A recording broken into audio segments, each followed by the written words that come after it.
화요일 날 오후에는 뭐 하는 날입니까? 화요일 날 오후에 여러분 집에 가서 뭐 하는 날이에요? 부동산과 결혼 책 보는 날입니다. 부동산과 결혼 책 보는 날이에요. 자, 계속 보는 거야. 부동산과 결혼. 내일 민법인가요? 언제 민법? 금요일 날 민법입니까? 예. 화요일 날은 민법 복습하는 날이에요? 누가 그래요? 아, 그렇구나. 여기 우리 박문호 선생님은 저보다 그 선배님이십니다. 그래서 좀 그렇게 하십시오, 그러면. 그렇게 하셔야죠. 그 박문호 선생님이 섬진강 건너서 넘어오면 저는 섬진강 건너서 넘어갑니다. 이렇게 박문호 씨 저쪽에서 넘어오면 제가 넘어가고 이렇게 합니다. 자, 우리 85페이지 가면 수요의 개념 나왔습니다. 85페이지 지금까지 공부한 겁니다. 1시간 동안. 자, 넘어갑니다. 넘어갔더니 86페이지에 24회 때 출제했습니다. 다음 중 저랑 경제매수로 모두 몇 개인가? 자, 이런 것들을 하시면 돼요. 저하고 하는 게 아니라 여러분들 보시라는 소리예요. 자, 그 다음에 그 밑에도 역시 22회 때 기출됐으니까 보시라는 소리입니다. 자, 그래요. 이제 86페이지 갑니다. 86페이지 갔더니 거기 하단부에 부동산 수요의 특징 나왔죠? 이런 거잖아요. 일반 자의 수요, 경제학에서 말하는 수요를 배우고 나서 부동산 수요의 특징이 이렇게 나왔습니다. 그런데 86페이지에 부동산 수요의 특징부터 해서 87페이지 7번까지 나왔습니다. 볼 것 없습니다. 여러분 지금 보지 않아도 상관없습니다. 사정고 나중에 다 알게 됩니다. 지금은 이거 공부가 안 돼요. 그러니까 볼 필요 없다. 일단 그 다음에 출제 대주도 잘 안 씁니다. 그 부분. 자, 87페이지 가면 부동산 수요의 분류 나왔습니까? 유효 수요가 잠재 수요 나왔죠? 그건 다 정리했네 제가. 유효 수요는 살 의사 플러스 지불 능력 두 가지 다 있는 거. 잠재적 수요를 다른 말로 무슨 수요라고 합니까? 예비적 수요라고 합니다. 살 의사는 있지만 지불 능력이 없는 거. 유효 수요하고 잠재적 수요 중에서 수요는 뭐만 수요입니까? 유효 수요만 수요입니다. 그 다음에 2번 본원적 수요하고 파생 수요 있나요? 그래요. 거기는 체크만 하나 해놓은 거예요. 나중에 볼 거란 말이에요. 그래서 지금은 보지 않습니다. 그 다음에 3번 실수요와 가수요 있죠? 역시 지금 볼 필요 없습니다. 실수요가 뭐고 가수요가 뭐고 이런 거 지금 알 필요 없습니다. 자, 이런 것들이 가수예요, 여러분들. 여러분들 어떤 재화의 가격이 막 올라갈 걸로 예상되면 어떤 재화의 가격이 막 올라갈 걸로 예상되면 그 재화의 수요량을 막 증가시켜버리죠. 자, 그런 것보다 가수요라고 그래. 가수요. 자, 투기적 수요죠. 투기적 수요. 자, 가수요라고 합니다. 시험에 한 번 나온 적이 없습니다. 자, 그 다음에는 수요 법칙과 수요 곡선인데요. 자, 칠판의 순서 봐봐요. 칠판의 순서는 우리는 지금 수요 개념했습니다. 칠판은 수요량 결정요인, 수요량 변화요인이죠. 근데 우리 책은 수요 법칙과 수요 곡선이 먼저 나왔습니다. 그러면 저는 수요 법칙과 수요 곡선을 하는 게 아니라 89페이지 가면 수요 함수 나왔나요? 89페이지 수요 함수가 저는 수요량 결정요인 이렇게 표현합니다. 그럼 선생님 네가 만들었냐? 아니고 제가 만든 게 아니고 경제학의 일반적으로 경제학 책을 보면 그러면 이 순서로 나와요. 일반적으로 경제학 책을 보면 그러니까 수요 개념 나오고 수요량 결정요인 나옵니다. 이 수요량 결정요인을 수요 함수라고 그래요. 그래서 지금부터 저는 책 순서하고 조금 바꿔서 수요량 결정요인을 할 겁니다. 2번 수요량 결정요인입니다. 어떤 자의 수요량을 결정하는 요인은 무엇이 있습니까? 어떤 자의 수요량을 변화시키는 요인은 무엇이 있습니까? 이거요. 자, 그래서 F라는 용어를 쓰는데요. 그냥 함수 표시니까 아무런 의미가 없습니다. 어떤 자의 수요량 결정 요인. 그러면 어떤 자의 아파트라고 합시다. 그러면 아파트 수요량 결정 요인은 무엇이 있습니까? 이 소리죠. 어떤 자를 사과라고 합시다. 사과라는 자의 수요량 결정 요인은 무엇이 있습니까? 이 말이에요. 아파트를 사고 사과를 구입할 때 여러분들이 가장 먼저 관심을 갖는 게 가격입니다. 그러니까 가장 먼저 생각해야 되는 가격이니까 수요량 결정 요인 1번 타자가 가격이야. 근데 그 가격을 뭐라고 표현하냐면 아파트라는 재화의 수요량 결정 요인을 한다. 그러면 이 아파트를 해당 재화라고 그래. 그래서 해당 재화의 가격, 당해자의 가격, 재화의 가격 이렇게 표현해요. 앞으로는 그냥 가격이라고 할게요. 아무 말 없이 가격이다. 그러면 우리가 분석 대상인 재화의 가격 이렇게 생각하시면 돼요. 그럼 여기서 아파트의 수요량을 분석한다. 그러면 해당 재화는 뭐가 돼요? 아파트가 되는 거예요. 가격. 그 다음에 우리 부산의 인구는 부산의 아파트 수요량을 결정할 겁니다.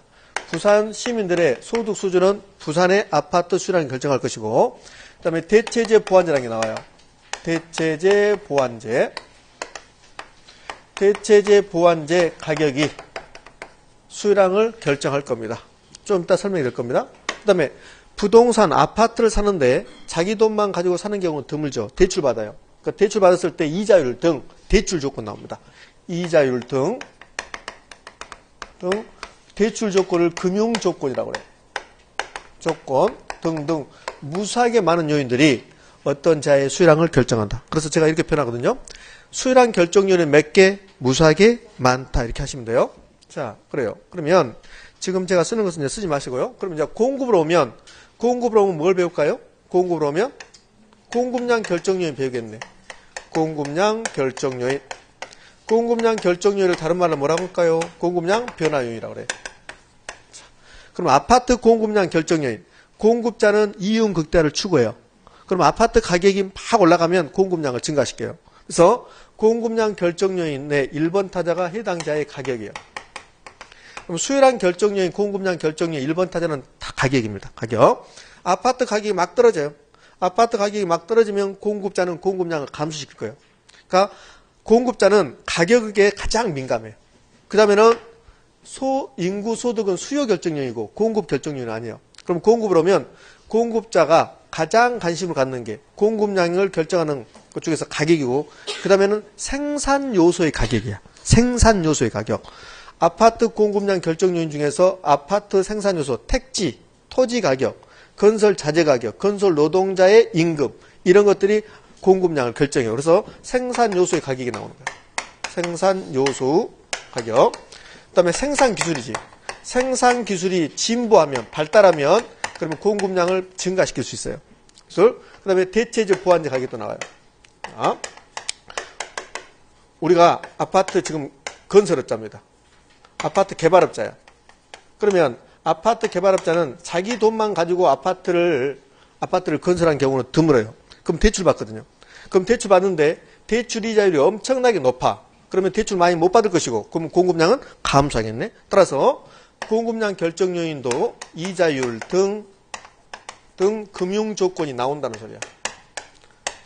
자, 등등등. 공급량 결정이 몇 개? 무수하게 많다. 그런데 수요량 결정 요인하고 공급량 결정 요인이 똑같은 건 아니죠. 가격은 똑같아. 그런데 생산 요소 가격하고 생산 기술은 공급량 결정 요인이지 수요량 결정 요인은 아니에요. 무슨 말 됐죠? 그 다음에 인구 소득은 수요량 결정 요인이지 공급량 결정 요인 아니에요. 그러면 만약에 이런 시험 문제 나와서 다음 중 공급에 영향을 미치지 않는 것은 이렇게 나왔습니다. 다음 중 공급에 영향을 미치지 않는 것은 가격 영향 미치고 생산요소 가격 영향 미치고 생산기술 영향 미치고 대체재 보완제 가격 영향 미치고 인구소득 나왔습니다. 답은 인구소득이라는 소리예요. 무슨 말 됐죠? 그래요? 자, 그런데요. 과연 인구소득이 공급량에 영향을 미치지 않을까요? 영향을 미칩니다. 봐요. 해운대 인구가 2배로 증가해요. 해운대 인구가 2배로 증가하면 해운대 아파트 수요가 2배로 증가할 거야. 그럼 아파트 가격은 상승해. 그러면 공급자는 이윤 극대화를 추구하니까 공급량을 증가시킬 수밖에 없어요.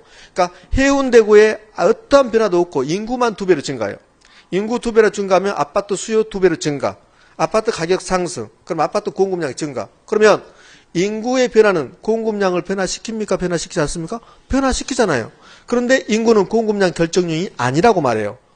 아니라고. 자, 왜 아니라고 말하냐면 이게 전제를 까는 거야. 지금 우리가 배우는 경제이론은 가격 결정 이론이야. 그래서 인구가 증가했습니다. 그러면 아파트 가격이 상승하죠. 거기까지 끝나는 거야. 우리가 배우는 이론은 가격 결정 이론이라고 그랬어요. 이제 이걸 경제학적으로 넓혀보면 경제학에서는 이런 거야. 모든 것은 모든 것에 영향을 미치는 거야. 모든 것은 모든 것에 영향을 미친다. 그러면 여기 있는 게 전부가 공급량 결정 요인 전부가 수요량 결정 요인이 될 수도 있고 수요량 결정 요인 전부가 공급량 결정 요인이 될 수 있어요. 근데 여기 우리가 배우는 미시경제학은 가격 결정으로 끝나. 그럼 인구가 증가했습니다. 그러면 수요가 증가해서 가격 상승하는 거죠. 인구가 증가하면 공급이 증가해서 가격 하락한다. 이렇게 말 안 해요. 인구가 증가하면 수요가 증가해서 가격이 상승한다. 이걸로 딱 끝난다고. 그 다음에 안 이어지는 거야. 우리가 배우는 경제이론은. 무슨 말 됐죠? 근데 그 다음까지 연결해서 인구가 증가하면 공급량이 증가하고 싶다. 이걸 배우고 싶다. 그러면 경제학과 가야 돼, 이제. 경제학과에서는 그거 배우는 거야. 그러니까 우리가 배우는 경제이론은 인구 증가하면 수요 증가해서 가격이 상승한다. 이걸로 끝난다고. 그 다음은 안 보는 거야. 무슨 말 됐죠? 따라서 인구하고 소득은 공급량 결정률이 아니라 무슨 결정률이다? 수요량 결정률이다. 자, 여기까지 정리했습니다. 자, 수요량 결정률이 무수하게 많고 공급량 결정률이 무수하게 많은데 이 자체를 뭐라고 표현하냐면 수요함수라고 표현해요. 그 다음에 이 자체를 뭐라고 표현하냐면 공급함수라고 표현해요. 그러니까 수요함수, 공급함수는 수식입니다. 수식이라고. 그러니까 수요량 결정률이 지금 말로 하면 이거야, 이거. 그러니까 수요함수를 말로 하면 이거라고. 근데 이 수요함수를 이제 수식으로 표현한단 말이에요. 제가 말을 약간 잘못했는데요. 다시 해볼게요. 물론 중요성은 없습니다. 수요량 결정 요인은 지금 이렇게 되어 있는 겁니다. 이 수요량 결정 요인을 수식으로 표현한 게 수요함수예요. 공급량 결정 요인을 수식으로 표현하는 게 공급함수야. 그런 거 시험에 안 나와. 그러니까 수요함수 나오고 공급함수 나온다. 그러면 수식으로 표현되는 것이고 그러면 계산 문제다. 자, 여기 봐요. 수요량 결정이 쭉 이렇게 있잖아요. 얘를 경제학과에서는 경제학자들은 얘를 수식으로 표현한단 말이에요. 수식으로. 그래서 수요함수라고 하고 공급량 결정 요인, 가격, 생산요소, 가격, 생산기술 쭉 나오는데 얘를 수식으로 표현하면 공급함수라는 소리야. 함수. 그래요? 자, 그러면 이 수요함수는 이런 형식이야. QD가 수요량이라는 소리야. QD는 뭐 100-P 이런 형태야. 이런 형태. 그러니까 지금 얘는 수요량과 이 가격, 수요량과 가격을 수식으로 표현한 거고, 그럼 공급함수는 QS가 공급량이라는 소리야. QS는 100 플러스 P 이런 형태예요. 이런 분이 있어. 선생님 수요함수는 QD는 이꼬르 100 P 언제나 수요함수가 이겁니까? 그렇지 않고 하나의 예를 든 거야. 이런 형태로 나온다는 거. 이 다음 순환에서 이제 배우게 됩니다. 얘는 지금은 배우지 않고. 그러니까 수요함수하고 수요량 결정률이 똑같고, 그 다음에 공급함수하고 공급량 결정이 똑같다. 수요량 결정 요인을 수식으로 표현하면 수요함수고 공급량 결정 요인을 수식으로 표현하면 뭐가 된다? 공급함수다. 공급함수가 무엇입니까? 시험에 안 나옵니다. 안 나와. 자, 우리 책을 보면 수요함수에서 이런 말을 쭉 써놨을 거야. 책을 보여? 그러니까 수요량 결정 요인하고 수요함수가 똑같다. 수요량 결정 요인은 몇 가지? 무수히 많다. 그런데 두 개로 나누어진다. 공급량 결정 요인은 몇 가지? 무수히 많다. 그런데 두 개로 나누어진다. 하나는 가격입니다. 하나는 가격 유예의 요인입니다. 네? 그래서 수요량 결정 요인은 무수하게 많은데 크게 보면 두 가지 나눈다. 가격, 그 다음에 가격 이외의 요인 이렇게 나눕니다. 마찬가지로 공급량 결정 요인도 무수하게 많은데 가격하고 가격 이외의 요인 이렇게 나눈다는 소리입니다. 수요량 결정 요인 무수하게 많다. 두 개로 나누십시오. 가격과 가격 이외의 요인. 공급량 결정 요인 무수하게 많은데 두 개로 나눠봐라. 가격과 가격 이외의 요인.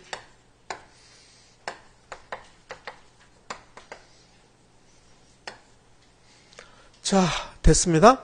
자, 그러면 가격이 변화했다고 합시다. 아파트 가격이 변화했습니다. 그러면 아파트 수요량 변화합니까? 변화하죠. 수요량이 변화합니다. 구체적으로 아파트 가격이 올라가면 아파트 수요량은 감소합니다. 그걸 수요법칙이라고 그래요. 아파트 가격이 올라가면 아파트 수요량이 감소했다. 그걸 수요법칙이라고 그래. 자, 공급을 해봅니다. 어떤 재화의 가격이 변화하면 아파트 가격이 변화하면 공급량 변화합니까? 예, 변화합니다. 그럼 구체적으로 가격이 상승하면 공급량은 증가합니까? 감소합니까? 증가하죠. 그를 공급법칙이라고 해요. 자, 이번에는 가격 이외의 요인이 변화했답니다. 그러면 가격 이외의 요인이 변했다는 소리는 인구, 소득 얘들이 변했다는 소리예요. 그럼 수요량이 변합니까? 예. 수요량이 변합니다. 수요량이 변해요. 공급으로 옵니다. 가격 이외의 요인이 변화했답니다. 그러면 공급량이 변합니까? 변합니다. 자, 여기까지는 우리 다 할 수 있고, 그 다음은 이제 학자들이 만들어낸 겁니다. 가격이 변해서 수요량이 변하면 그를 수요량의 변화라고 합니다. 하고, 그 다음에 가격 위의 요인이 변해서 인구, 소득 등이 변화하여 수요량이 변화하면 그를 수요 변화라고 합니다. 우리 수요에서 배워야 될 내용 5번 봐요. 5번. 수요량의 변화와 수요 변화 나왔습니까? 여기서 개념은 정리했습니다. 수요량의 변화와 수요 변화. 기초 입문 과정부터 했더니 다 알 것 같다. 근데 문제를 푸니까 안 풀린다. 그래야죠. 한 번 듣고 다 알아버리면 그러면 저는 못 먹고 산대. 예? 네. 자, 이번에는 공급으로입니다. 가격이 변해서 공급량이 변화했습니다. 학자들은 얘를 뭐라고 하더라? 공급량의 변화라고 그래요. 가격은 그대로 있는데 가격 이외의 요인, 생산 요소 가격, 생산 기술이 변했습니다. 그래서 공급량이 변화했답니다. 얘를 공급의 변화라고 그래요. 자, 됐습니까? 자, 그러면 질문합니다. 다음 중 수요 변화 요인이 아닌 것 있어요. 다음 중 수요 변화 요인이 아닌 것 그랬습니다. 그러면 가격 나왔습니다. 수요 변화 요인입니까? 아닙니까? 아니죠. 가격은 수요 변화 요인이 아니죠. 무슨 변화 요인입니까? 수요량의 변화 요인입니다. 무슨 말 됐죠? 그래요? 그러면 시험 문제에서 다음 중 수요 변화 요인이 아닌 것 이렇게 물어봤습니다. 그럼 첫 번째 뭘 찾는다? 가격 찾는 거야, 가격. 가격은 수요량의 변화 요인이니까. 되셨죠? 그래요? 근데 가격이 없대요. 가격이 있으면 어디로 가야 돼? 이리 와야지. 가격이 없으면 이제 공급으로 와야 돼. 공급을 해서 생산 요소의 가격, 생산 기술 나왔습니다. 생산 요소의 가격하고 생산 기술은 수요 변화 요인이 아니죠. 무슨 변화 요인? 공급 변화 요인. 이렇게 하는 거야. 되셨나요? 자, 공급을 해볼게요. 다음 중 공급의 변화 요인이 아닌 것 그랬습니다. 공급의 변화 요인이 아닌 것 그러면 첫 번째가 가격이야. 가격은 공급량의 변화니까. 맞죠? 그런데 가격이 없대요. 가격이 없으면 이제 수요로 가야지. 그래서 인구 소득 등을 찾는 거야. 대체재 보완재 가격은 수요 공급 모두 다 영향을 미쳐. 무슨 말 됐죠? 그래요? 그 다음에 이자율 모두 다 영향을 미쳐. 그러니까 생산 요소 가격, 생산 기술 얘들은 공급에만 영향을 미치는 거야. 수요에 영향을 미치지 않고. 그래서 수요 변화 요인이 아닌 거 그러면 먼저 가격 찾고 가격 없으면 공급 요인으로 가는 거야. 반대로 공급 변화 요인이 아닌 것 그러면 가격 찾고 가격이 없으면 수요로 가는 거야. 무슨 말 됐죠? 자, 됐습니다. 자, 우리는 여기서 지금 칠판에 써있는 말은 뭘 의미했냐면 수요량 결정 요인과 공급량 결정 요인은 같은 것도 있고 다른 것도 있다는 거. 자, 됐습니다. 자, 그러면 이제 우리는 수요 법칙으로 가는데요. 이겁니다. 앞으로 지금 우리는 수요 법칙, 수요 곡선, 수요량의 변화, 수요 변화 이거 다 배울 건데 그런데 여기 3번부터 6번까지 내용은 2번 수요량 결정 요인을 해석하는 거예요. 해석. 그러면 수요량 결정 요인을 해석할 때 가격과 수요량의 관계도 해석해야 되고 그다음에 인구, 소득, 대체재 보완재 가격, 이자율 등과 수요량의 관계도 해석해야 돼요. 그러면 여기 수요 법칙과 수요 곡선과 수요량의 변화 여기까지 이 세 개는 수요량 결정 요인 해석할 때 가격과 수요량의 관계예요. 가격과 수요량의 관계. 그러면 이 세 개를 통해서 가격과 수요량의 관계를 다 정리하고 그러면 나머지 가격 이외의 요인, 인구, 소득, 대체재, 보완재 가격, 이자율 등과 수요량의 관계는 수요 변화로 설명하는 거야. 수요 변화는. 되셨죠?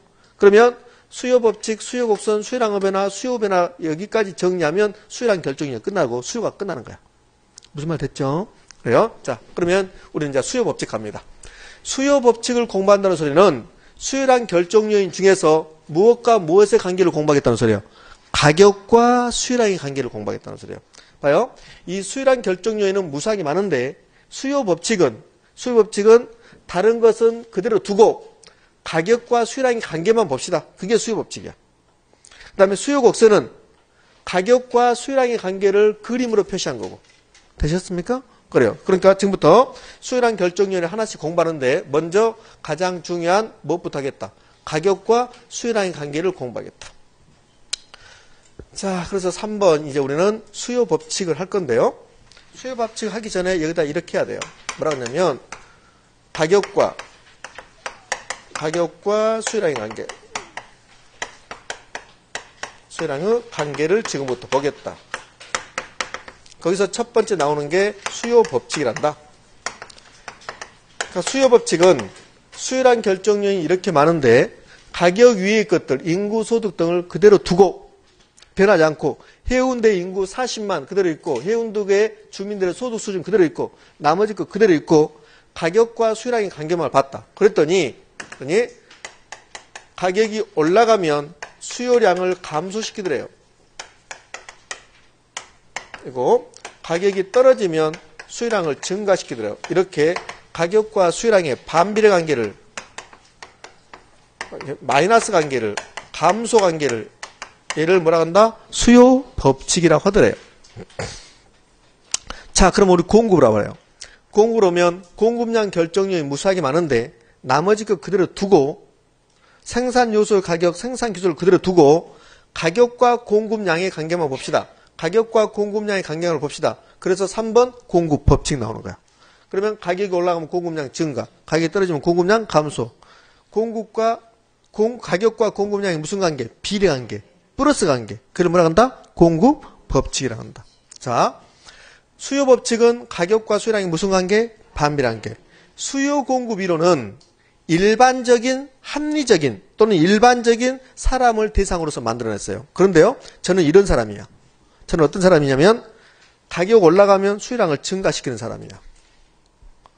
저는 가격이 올라가면 수요량이 증가시키는 사람이라고. 그죠? 그럼 저는 수요 법칙이 성립합니까? 안 합니까? 안 하죠. 그럼 모든 사람이 수요 법칙이 성립하는 건 아니죠. 맞죠? 그럼 저는 수요 법칙이 성립하지 않는 사람이야. 수요 법칙이 예외라고 그래. 저는 수요 법칙이 예외. 그러면 수요 법칙이 예외가 존재한다는 것만 여러분 기억하시면 돼. 우리 시험은 아직까지 수요 법칙이 예외가 한 번도 나오지 않았어요.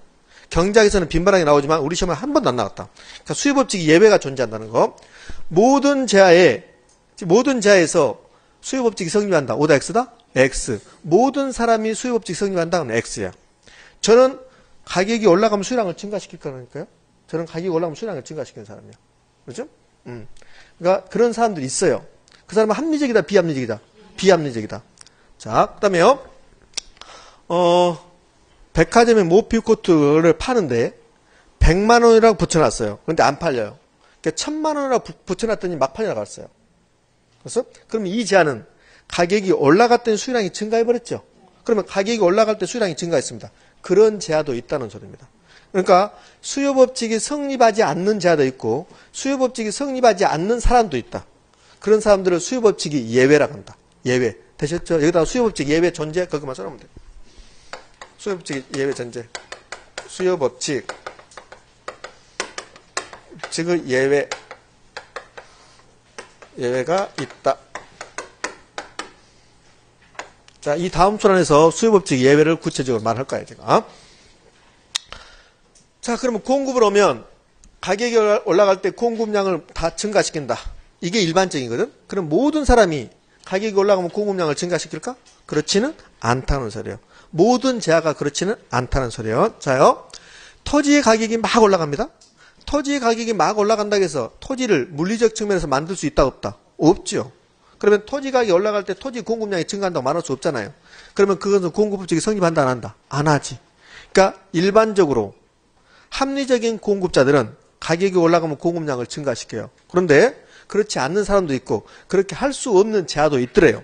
그러면 공급법칙이 예외도 존재할 수 있다. 그것만 기억하시면 되는 거예요. 자, 됐습니다. 수요법칙 됐어. 자, 네 번째는 수요 곡선으로 갑니다. 수요 곡선. 수요 곡선은 가격과 수요량의 관계를 그림으로 표시한 게 수요 곡선입니다. 좌표 평면상에 나타나는 것을 수요 곡선이라고 그래요. 자, 수요 곡선은 수요량 결정률은 무수하게 많은데 여기 수요량입니다. 수요량 결정률은 무수하게 많은데 나머지 거 다 일정하고 수요량과 뭐만 보겠다? 가격의 관계만 보겠다. 가격 대신에 임대료 써도 상관없습니다. 질문. 여기 가격 대신에 임대료를 써도 된다. 부동산학에서는. 부동산이 갖는 특성 뭐? 하고 싶은 대로 해 그냥. 하고 싶은 대로 하고 특성을 하나 만들어내버려 그냥. 영속성 때문에 그러지. 영속성 때문에 가격도 가격이고 임대료도 가격이고 그렇게 해야 되잖아요. 무슨 말 됐죠? 그래요? 됐습니다. 자, 그러면 이제 수요 곡선을 그려내면 수요 법칙에서 이제 수요 법칙 봐봐. 수요 법칙 가격과 수요량의 관계거든? 그러니까 수요 곡선도 가격과 수요량의 관계야. 그래서 이제 수요 곡선을 그려내기 전에 이런 표를 하나 만들어요. 이런 표를 수요표라고 하는데 수요표는 우리 시험에서 딱 한 번 등장했어요. 19했던가 21했던가 기억은 없어. 선생님 그거 알아야지. 그게 중요한 건 아니지. 횟수가. 그래서 수요표는 어떤 자의 가격과 수요량을 표로 만들어낸 거야. 여기 가격입니다. 수요량입니다. 어떤 자의 가격이 1,000원이래요. 그때 수요량이 100개였대요. 근데 수요법칙에서 가격이 2,000원 올라가면 수요량은 50개로 줄어든대요. 가격이 500원 떨어지면 그러면 수요법칙에서 수요량은 200개로 증가한대요. 이게 수요법칙이야. 아니, 수요표입니다. 그럼 수요표는 수요법칙을 지금 표로 만들어낸 거야. 이를 그림으로 표시한 게 수요곡선이야. 그럼 수요곡선 갑니다. 어떤 자의 가격이 1,000원이래요. 1,000원일 때 수요량이 몇 개였냐면 100개였대요. 그래서 좌표 평면선 찍으면 2점이 되는 거야. 그 다음에 2,000원 올라갑니다. 2,000원으로 올라가면 그러면 수요량이 감소해야 돼. 무슨 법칙? 수요법칙 50개 되는 거고 500원으로 떨어지면 수요량이 증가해서 200개가 되는 거야. 무슨 법칙? 수요법칙. 그래서 이렇게 점들이 찍어져요. 그러니까 모든 가격 수준에서 501원에서 2점, 510원에서 2점 이렇게 해서 이러한 형태의 수요곡선이 나타나요. 수요곡선의 형태는 일반적으로 우하향합니다. 우하향한다. 이게 우측이고 밑으로 떨어지니까 우하향한다고 그래. 기울기로 표시하면 마이너스 기울기를 갖는다고 그래요. 수요는 다 마이너스 나옵니다. 수요에서는. 왜? 가격과 수요량이 반대로 가니까. 수요법칙 때문에. 자, 수요곡선 도출했습니다. 자, 그러면 수요곡선에서 이제 공부할 내용. 수요곡선이 무슨 형태를 보입니까? 우하향합니다. 하향. 왜 그러냐? 왜 그러니 수요곡선이 우하향하는 이유가 우리 시험에 잘 나옵니다. 자, 첫 번째요. 첫 번째. 지금 이 그림은, 이 수요곡선은 무슨 법칙을 그림으로 옮겨놨어요? 수요법칙입니다. 그래서 수요법칙 때문에 그런데요. 그래요. 첫 번째, 수요법칙 때문에 그렇습니다. 그래요. 시험에 말로는 한 번도 나오지 않고 그림으로 두세 번 나왔습니다. 두 번째는 가격효과라는 게 있어요. 가격효과. 얘는 대체효과 플러스 소득효과입니다. 점점 머리가 지진이 날 것 같습니다. 예. 어떤 사람은 머리에 폭탄 맞았다고 생각하면 지진 날 것 같아요. 자, 그 다음에 세 번째, 기회비용이 올립니다.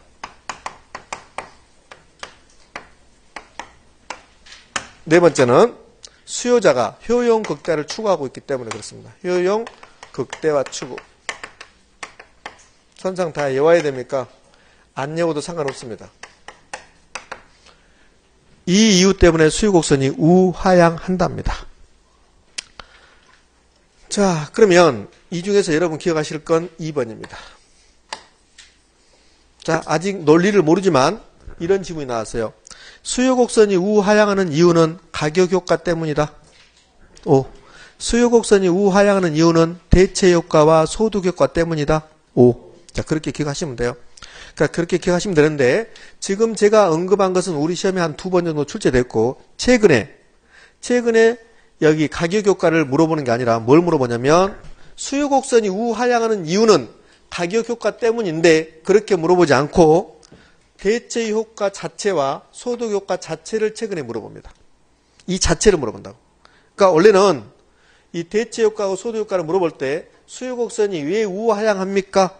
대체효과와 소득효과 때문입니다. 이렇게 해야 되는데 최근에는 대체효과가 뭡니까? 소득효과가 뭡니까? 그냥 이 자체를 물어보고 있다. 무슨 말 이해하셨습니까? 그래요. 자, 그러면 이제 우리는 수요법칙 때문에 왜 수요곡선이 우하향하는가? 그것은 직감적으로 알 수 있잖아요. 봐요. 자, 수요법칙이 성립하지 않는다게 봐요. 그러면 가격이 1,000원일 때 수요량이 100개였습니다.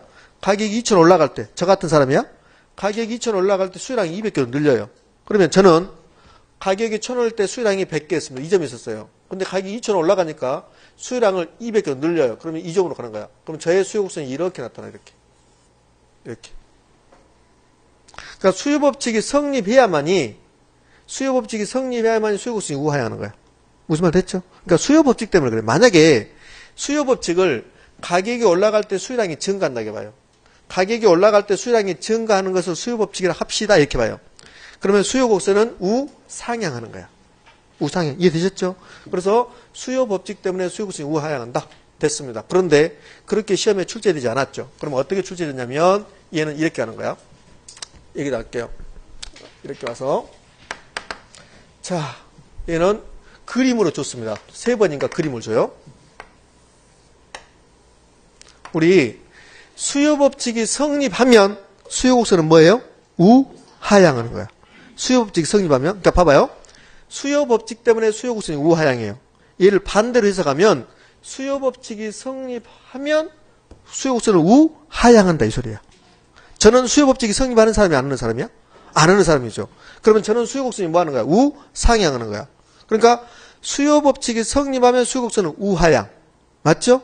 수요곡선이 우하향하면 수요법칙이 성립. 똑같단 말이야. 다시요. 좀 어려워요? 어려운 게 아니라 헷갈리지. 수요법칙이 성립하면 수요곡선은 우하향. 반대로 해석하면 수요곡선이 우하향하면 수요법칙이 성립. 그러면 이제 수요곡선을 2개를 그려낼 겁니다. 수요곡선 1번, 수요곡선 2번입니다. 1번, 2번 모두 다 우하향하죠. 그러면 1번, 2번 모두 다 수요법칙이 성립하는 거야. 자, 그래서 이렇게 나왔지. 자, 1번, 2번 모두 수요법칙 성립 이렇게 시험에 나오지 않았어요. 이거 옳은 말인데. 이렇게 나오지 않았습니다. 그럼 어떻게 나왔냐면 이렇게 나왔어요. 가격이 상승할 때 1번, 2번 모두 수요량이 감소한다. O입니까? X입니까? O죠. 뭐라고? 이렇게 출제한단 말이에요. 자, 그럼 이렇게 나왔대요. 가격이 상승할 때 1번은 수요량이 감소하고 2번은 수요량이 증가한다. 이렇게 나오면 O입니까? X입니까? X지. 1번, 2번 모두 다 수요량이 뭐야 돼? 감소해야 돼. 왜? 수요곡선이 우하향하면 수요법칙이 성립하니까. 되셨죠? 그래서 여러분들은 여기다 이걸 써야지. 수요곡선의 기울기. 여기 1번하고 2번 중에서 기울기가 큰 게 어디예요? 1번이야, 1번. 기울기. 그러면 이제 아직 안 배웠지만 탄력성이라는 말 나와. 기울기, 탄력성.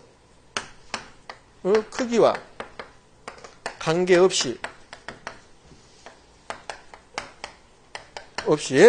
수요곡선의 기울기, 탄력성에 관계없이 우하향하면 수요곡선이 우하향하면 그럼 뭐라고 써야 돼요? 수요법칙 성립. 이렇게 써야 돼요. 직성립. 의미 전달되고 있습니까? 예, 그래요. 어려운 내용인데 여러분들 오늘 너무 잘하는 것 같아. 왜 그래요? 너무 잘하니까 내가 부담스럽네. 너무 잘하려고 하지 마세요. 우린 60점만 맞으면 돼. 네? 지금 이해가 되는 분도 있고 이해가 안 되는 분도 있어요. 근데 이해가 안 되신 분들은 제가 눈빛 보면 알아요. 그분들은 기초 입문 과정을 좀 소홀히 하셨던 분, 아니면 최근에 오셨던 분, 이 자체가 지금 너무나 힘든 거야. 아마 이런 분도 있어. 최근에 오신 분들은 칠판에 하얀색하고 노란색하고 빨간색이 있다. 뭐 이렇게 달 수 있죠. 걱정 마십시오. 다 됩니다. 다 되게 돼 있어요. 자, 다시요. 수요곡선의 기울기, 수요곡선의 탄력성의 크기와 상관없이 수요곡선이 우하향하면 무슨 법칙 성립? 수요법칙 성립. 그런데 시험 문제는 수요법칙이 성립한다고 안 나와. 그러면 이런 그림을 주고 우하향하는 형태의 그림을 주고 가격이 상승하면 수요량이 증가한다, 감소한다 이렇게 물어본단 말이에요. 그럼 가격이 상승해다 수요량이 감소해야만이 수요법칙이 성립. 되셨죠? 됐습니다. 자, 그 다음에는 이제 가격효과 갑니다. 가격효과. 자, 가격효과 가기 전에 여기서 하나 더 첨가해볼까? 첨가해봅니다. 지금 여러분들은 기초 입문 과정을 벗어났습니다. 거의 심학습하고 있는 겁니다. 왜? 여러분 너무 잘하는 거야. 그러니까 이거 다 해버려야 되냐. 다 잘하는 거야. 자, 그러면 자, 가격이 상승할 때 1번과 2번 수요곡선은 모두 좌측 이동한다. 좌측 이동한다. 제가 지금 쓴 게 OX거든?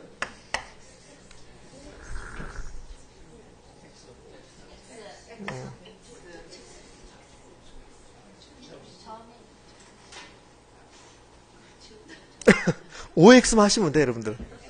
X. 그렇죠. 답도 말했지만 점의 이동 그러잖아. 가격이 변했잖아요. 가격이 변하면 점의 이동이야. 수요곡선 상의 점의 이동 자체가 이동하면 안 돼. 이제 처음 오신 분들은 몰라도 돼요. 이거 상관없어요. 쓸까? 처음 오신 분들은 몰라도 됨. 쓸까? 예? 됐습니다. 그지? 자, 그럼 이제 우리는 가격 효과 갈 겁니다. 가격 효과. 자, 가격 효과 설명합니다. 가격 효과. 가격 효과는 이게 가격 효과입니다. 가격이 변화하면 수요량이 변화합니까? 안 합니까? 하죠. 그 정도를 가격 효과라고 그래요. 이거 볼래요? 지금 어떤 자의 수요량이 100개였습니다. 100개였는데 50개로 감소했죠? 감소했습니다. 그런데 왜 50개로 감소했대요? 이렇게? 가격이 올라갔으니까. 맞죠? 그것을 가격 효과라고 그래요. 가격이 변화하여 수요량이 변화했다. 그것을 가격 효과라고 해요. 그러면 가격이 1,000원이었는데 가격이 500원 떨어졌어요. 가격이 1,000원일 때 수요량이 몇 개 했어요? 100개 했어요. 500원 떨어졌습니다. 수요량이 200개 증가했죠? 얘도 무슨 효과? 가격 효과. 그러니까 수요량이 변화했다. 왜 변화했니?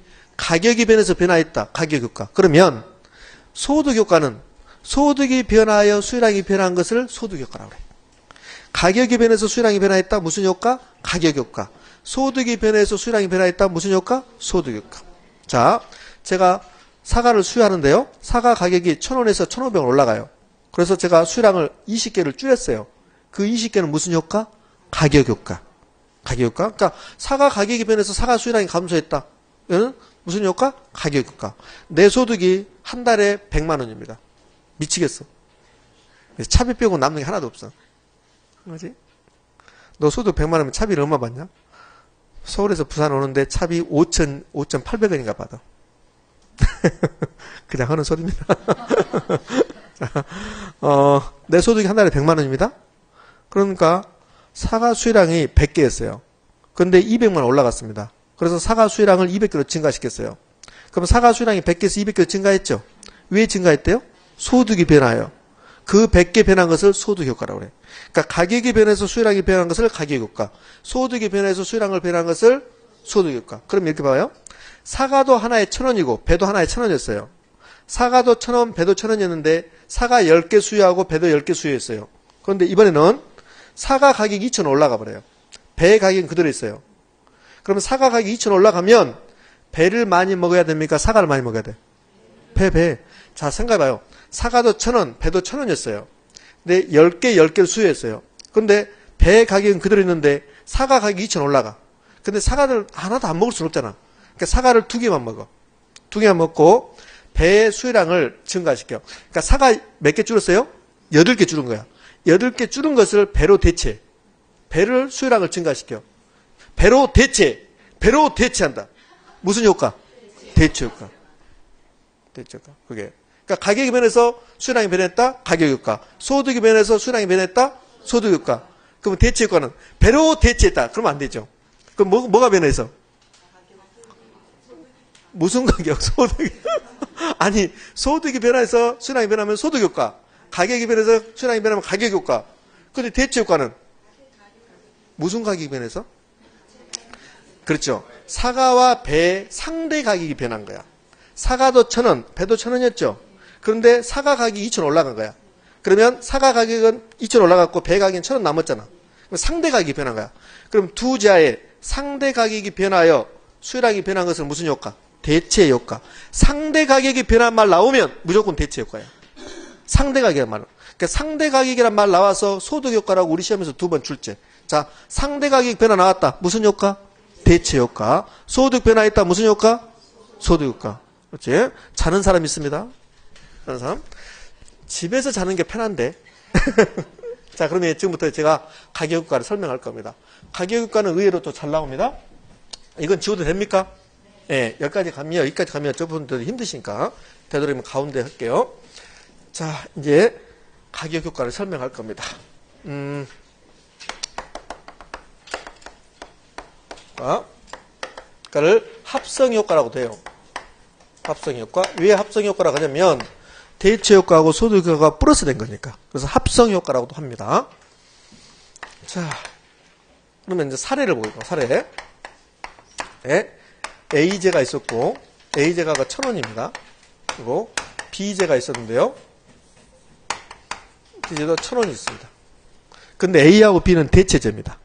대체. 이때, 첫 번째, A제의 가격이 1,000원에서 2,000원으로 상승을 합니다. 그래요? 그래서 수요량이 A제입니다. A제. A제의 수요량이, 여기 봅시다. 가격이 1,000원에서 2,000원 상승했습니다. 아, 이거네. 1,000원에서 2,000원 상승했습니다. 수요량이 100개에서 50개로 감소했죠. 그럼 몇 개가 감소한 겁니까? 50개. 그래서 수요량이 50개 감소했습니다. 감소. 얘는 무슨 효과? 가격 효과라고 불러요. 그런데 이 가격 효과 50개를 유심히 봤더니 대체 효과하고 소득 효과로 되어 있더라는 소리예요. 대체 효과와 플러스 소득 효과라는 소리야. 자, 여러분들, 여러분의 소득, 저의 소득이 한 달에 200만 원이다. 아, 그러면 안 되지. 저는 200만 원 되죠. 여러분 저는 안 되지. 한 달에 2억이야. 자, 한 달에 2억입니다. 한 달에 2억인데, 그런데 우리가 소비하는 재화의 가격이 막 올라가 버려요. 그러면 내 소득 2억은 그대로 있어요. 그대로 있는데 우리가 소비하는 재화의 가격이 막 올라가면 나의 실질 소득은 어떻게 된 거야? 떨어진 거라고. 떨어졌어. 무슨 말 했죠? 그래요? 그러면 우리 소득은 그대로 있는데 사과의 가격이 막 올라가면 우리의 실질 소득은 뭐야? 떨어지는 거야. 그래서 사과의 소비량을 감소시켜요. 그것은 무슨 효과를 할까? 소득 효과라고 해요. 소득 효과. 자, 됐습니다. 그럼 여기서 이제 A제의 가격이 이렇게 상승했습니다. 상승. 그러면 첫 번째 기억. A제의 가격이 상승하면 A제와 B제의 상대 가격이 변화. A제와 B제의 상대 가격이 변화요. 가격이 변화합니다. 그래서 상대적으로 어디가 싸졌습니까? B제가 싸졌습니다. 그래서 A제의 수요량은 뭐하고? 감소하고 B제의 수요량은 뭐했어요? 증가했어요. 증가. A제에서 B제는 뭐했다? 대체했다는 소리예요. 대체. 네? 그러니까 이 50개 중에서 A제에서 B제로 대체한 게 30개다 이렇게 하는 거예요. 30개다. 그러면 나머지 20개는 소득이 변한 거라는 소리예요. 소득이. 무슨 말 됐죠? 자, 그 다음에 니은 봅시다. 니은은 A제의 가격이 상승합니다. 그러면 소비자의 무슨 소득? 실질 소득이 떨어져요. 떨어집니다. 실질 소득이 떨어져서 A제의 수요량을 감소시켰대요. 감소. 얘를 무슨 효과? 소득 효과라고 한단 말이에요. 그러니까 얘는 무슨 효과? 대체 효과입니다. 그러니까 대체 효과는 상대적으로 싸진 재화의 수요량을 증가시키고 해당 재화, 가격이 올라간 재화의 수요량을 감소시켰다. 대체했다. 그것을 대체 효과라고 해요. 그러니까 대체 효과는 무슨 말 나와야 돼? 상대 가격이 변하는 말 나와야 되고 여기서 다른 재화의 수요량을 변화시키는 거야. 이가 B재가 다른 재화, 그러니까 다른 재화란 말이 나와야 돼. 다른 재화. 그러니까 다른 재화란 말 나오고 상대 가격 변화가 나왔다. 그러면 무슨 효과? 대체 효과. 실질 소득이란 말 나왔습니다. 그럼 무슨 효과? 소득 효과. 그러니까 어떤 재화의 가격이 올라가면 다른 재화가 상대적으로 쌌으니까 다른 재화로 수요를 대체하는 것도 있을 것이고 그 다음에 어떤 재화의 가격이 올라가면 나의 실질 소득이 떨어져서 그 재화의 수요량을 감소시킨 것도 있을 것이고 무슨 말 됐죠? 예, 됐습니다. 자, 그러면 우리는 가격 효과 때문에 수요 곡선이 우하향한다. 가격 효과 때문에 수요 곡선이 우하향한다. 그 말은 가격이 올라가면 수요량이 감소한다. 그것만 증명하면 되거든. 그럼 A제의 가격이 올라간 거예요, 지금. 올라갔습니다. 근데 A제의 수요량이 B제로 대체해서 A제의 수요량이 감소했고 그 다음에 실질 소득이 떨어져서 A제의 수요량이 감소했고 맞죠? 그렇지. 됐습니다. 자, 마지막으로 정리합니다. 수요 곡선이 우하향하는 이유는 수요 법칙 때문이다. 가격 효과 때문이다. 소득 효과와 대체 효과를 설명할 수 있다. 기회비용의 원리, 효용 극대화를 추구하고 있기 때문이다. 됐습니까? 그래요. 3번하고 4번은 하지 않아도 상관없습니다. 자, 됐습니다. 자, 그 다음에 두 번째. 여기 이제 우하향하는 이유가 있고 두 번째입니다. 네? 수요 곡선은 두 가지입니다. 개별 수요 곡선이 있고 있고 시장 수요 곡선이 있습니다. 시장 수요 곡선. 개별 수요 곡선은 여러분의 수요 곡선, 저의 수요 곡선이 개별 수요 곡선입니다. 그러면 시장 수요 곡선은 개별 수요 곡선을 전부 다 합친 겁니다. 그것을 시장 수요 곡선이라고 그래. 자, 지금부터 개별 수요 곡선과 시장 수요 곡선을 그려내 봅니다. 시장에 A하고 B 두 사람만 있습니다. A라는 사람이 있고 그다음에 시장에 B라는 사람 두 사람이 이렇게 있습니다. 사과의 가격이 하나에 1,000원이랍니다. 그런데 A라는 사람은 사과 1,000원일 때 수요량이 10개야. B라는 사람은 사과 가격이 1,000원일 때 수요량이 20개입니다. 그럼 다른 조건 모두 다 일정할 때 A하고 B 중에서 사과를 좋아하는 사람은요? B입니다. 그래서 A의 수요 곡선은 이런 형태고 B의 수요 곡선은 이런 형태입니다. 이를 개별 수요 곡선이라고 그래요. 개별 수요 곡선. 그런데 시장에 A하고 B밖에 없어요. 그러면 시장 전체의 수요는 가격이 1,000원일 때, 가격이 여기 1,000원입니다. 가격이 1,000원일 때 시장 전체의 수요는 몇 개요? 30개지, 30개. 두 사람밖에 없으니까. 그래서 이러한 수요 곡선이 됩니다. 이게 개별 수요 곡선이고 얘가 시장 수요 곡선입니다. 무슨 말 됐죠? 네요? 선생님 한 명 더 있으면 더 하는 거야, 또. 네? 자, 그러면 시장 수요 곡선은 개별 수요 곡선을 더한 거야. 더한 건데 이렇게 더하면 수평이고 이렇게 더하면 수직이야. 근데 지금 수평으로 되었습니까? 수직으로 되었습니까? 수평. 이렇게 더한 거고. 그래서 시장 수요 곡선은 개별 수요 곡선의 수평적 합계 그래. 수평적 합계. 곡선의 수평적 합계인데 수평이란 말은 가끔 생략할 수도 있어요. 합계. 그걸 시장 수요 곡선이라고 그래요. 수직적 합계라면 모두 X다. X. 수평적 합계가 중요한 말이에요. 근데 시험 문제는 한 번이가 나와요. 수평적 합계. 최근에는 19회 때 계산 문제를 줘요. 돌아버리는 거야. 19회 때까지 시험 문제, 계산 문제 중에서 가장 어려웠던 게 여기 개별 수요 함수를 주고 시장 수요 함수를 구하라는 게 거기 계산 문제 한번 나온 적 있어요. 미친 겁니다. 그건. 출제자 얼굴을 봐야 돼. 잘못된 거예요. 응?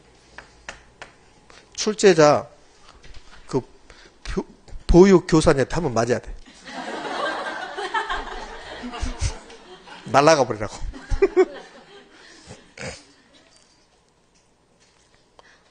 자, 그다음에 하나 더 이제 아직은 안 배웠지만 여기 볼래요? 개별 수요 곡선하고 시장 수요 곡선. 이게 시장 수요 곡선이야. 시장 수요 곡선인데 어디가 더 완만해요? 시장 수요 곡선. 그걸 기억하셔야 돼요. 시장 수요 곡선이 더 완만합니다. 완만하면 탄력적이라 했던가? 네, 아직 안 배웠지만 탄력적이다 이렇게 해야 돼요. 개별 수요 곡선의 수평적 합계가 뭐고? 시장 수요 곡선이고 시장 수요 곡선이 개별 수요 곡선보다 뭐하고? 완만하고 탄력적이고. 되셨죠? 자, 그러면 이제 우리 이제 공급을 해볼게요. 공급. 그러면 공급을 오면 공급 법칙이 있겠네? 그럼 가격과 공급량이 무슨 관계? 비례 관계. 비례 관계. 그럼 이제 공급표가 있겠네? 공급표. 그러면 공급 곡선이 있겠네? 그러면 공급 곡선은 무슨 형태일지 아까 우상향하는 거야. 그러니까 공급 곡선도 개별 공급 곡선하고 시장 공급 곡선이 있겠네? 맞죠? 그러면 시장 공급 곡선은 개별 공급 곡선은 무슨 합계? 수평적 합계. 시장 공급 곡선이 개별 공급 곡선보다 더 완만하고 탄력적이다. 자, 하나 안 하고 왔네? 수요하고 공급하고 지금 수요 곡선, 공급 곡선이 하나 내가 빼먹고 왔습니다. 뭘 안 했나요? 수요 곡선이 우하향하는 이유 했잖아요. 그러면 공급 곡선은 무슨 형태? 우상향하지. 그러면 공급 곡선이 우상향하는 이유도 해야 되겠네. 맞잖아요. 패턴이 똑같으니까. 자, 그것은 하지 않고 왔습니다. 지금 좀 이따 할 거예요. 자, 패턴이 똑같다는 거 우리 책 봅니다.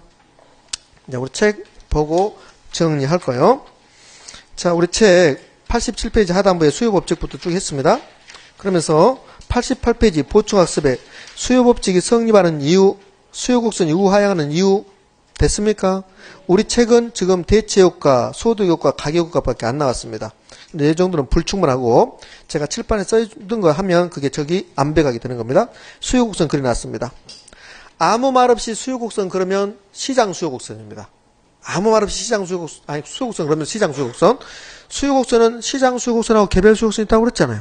그래서 아무 말 없다 그러면 시장 수요곡선입니다. 자, 89페이지 가면 개별 수요곡선과 시장 수요곡선 나왔습니다. 읽어보시면 되고, 시장 수요곡선. 시장 수요곡선은 개별 수요곡선을 수평으로 합하여 돌출되며 개별 수요곡선보다 기울기가 완만하다. 기울기가 안 많으면 더 탄력적입니까? 예, 탄력적입니다. 자, 거기 개별 수요곡선 위에다가 뭐라고 쓰냐면 개별 수요함수라고 쓰십시오. 개별 수요함수. 자, 그러면 시장 수요곡선 옆에다 위에다 뭐라고 쓸래요? 시장 수요함수. 자, 곧 끝난다라고 말하십시오. 자, 그러면 봐요. 이게 지금 수요곡선이란 말이에요. 이게 수요곡선인데 경제학과 2학년 정도 가면 뭘 배우냐면 수리경제학이라는 걸 배워. 수리경제학. 그러니까 경제학에는 미시경제학, 거시경제학, 국제경제학, 수리경제학, 뭐 계량경제학 막 이런 게 있어요. 그러니까 수리경제학을 배우는데 수리경제학의 내용은 뭐냐면 이런 그림을, 이런 수요곡선을 수식으로 표현하는 거야. 그게 수요함수야. 그러니까 수리경제학은 경제 이론을 다 수식으로 표현하는 게 수리경제학이야. 그러면 지금 이렇게 그림을 표현했다? 지금 이게 미시경제학이란 말이야. 그럼 이를 수리경제학으로 표현하면 수요함수가 되는 거야. 그러면 이 수요곡선을 수식으로 표현하면 뭐가 돼요? 수요함수가 되는 거라고. 수요함수. 무슨 말 됐습니까? 그러면 개별 수요곡선을 수식으로 표현하면 그게 개별 수요함수고, 시장 수요곡선을 수식으로 표현하면 시장 수요함수고. 그러면 이거 볼래요? 네. 자, 시장 수요함수는 개별 수요함수의 무슨 합계? 수평적 합계. 똑같다는 소리예요. 다시요. 여기 개별 수요곡선 수식으로 표현하십시오. 개별 수요함수. 시장 수요곡선 수식으로 표현하십시오. 시장 수요함수. 시장 수요함수는 개별 수요함수의 무슨 합계? 수평적 합계. 되셨죠? 그 밑에 대표예제 나오죠? 대표예제가 19회 때 기출냈죠? 이 문제가 제가 아까 보육교사한테 두드러 맞아야 된다. 그 말이에요. 이 문제가. 19회 때. 이게 굉장히 어렵게 나온 거거든. 이게 지금 이거 물어보는 거야. 이거. 시장 수요 곡선은 개별 수요 곡선의 수평적 합계. 근데 그를 수식으로 물어본 거야. 그러니까 시장 수요 함수는 개별 수요 함수의 수평적 합계를 지금 수식으로 물어본 거야. 무슨 말 됐죠? 더 필요 없어. 필요 없고 시장 나왔습니다. 개별의 뭐에? 수평적 합계. 되셨습니까? 자, 그럼 이제 하나만 더 해봅시다. 우리 여기 하나만 더 하고 이제 10분 쉴 거예요. 수요법칙. 저는 수요법칙이 성립한다고 그랬습니까? 안 했습니까? 안 한다고 했죠. 저는 수요곡선이 우하향한다, 안 한다? 안 한다. 그러면 저 같은 사람은 수요곡선이 우하향하지 않습니다? 저는 수요곡선이 우하향했습니다. 그러면 수요법칙이 성립하면 수요곡선이 뭐 하는 거야? 우하향하죠. 그럼 반대로 수요곡선이 우하향하지 않으면 수요법칙이 성립하지 않는 거야. 그러면 얘는 수요법칙이 성립한 거 봐봐요. 수요법칙 성립합니까? 안 하죠. 이런 수요곡선이 있어. 수요법칙 성립하지 않습니다. 얘는 수요법칙 성립합니까? 안 합니다. 얘는 수요법칙 성립합니까? 안 합니다. 무슨 말 됐죠? 그러니까 수요법칙이 예외가 있습니다. 그러면 수요법칙이 예외가 있다는 소리는 수요곡선이 우하향하지 않을 수도 있다. 되셨죠? 그러면 여기 이 세 개의 수요곡선은 수요법칙 성립한다, 안 한다? 안 한다 이 말이에요. 근데 우하향하면 무조건 수요법칙이 성립한다. 저 같은 사람은 수요곡선이 지금 1번, 2번, 3번 중에서 저는 몇 번? 2번. 우상향하잖아요. 그렇지? 됐습니다. 자, 10분 쉬었다 이어서 합니다.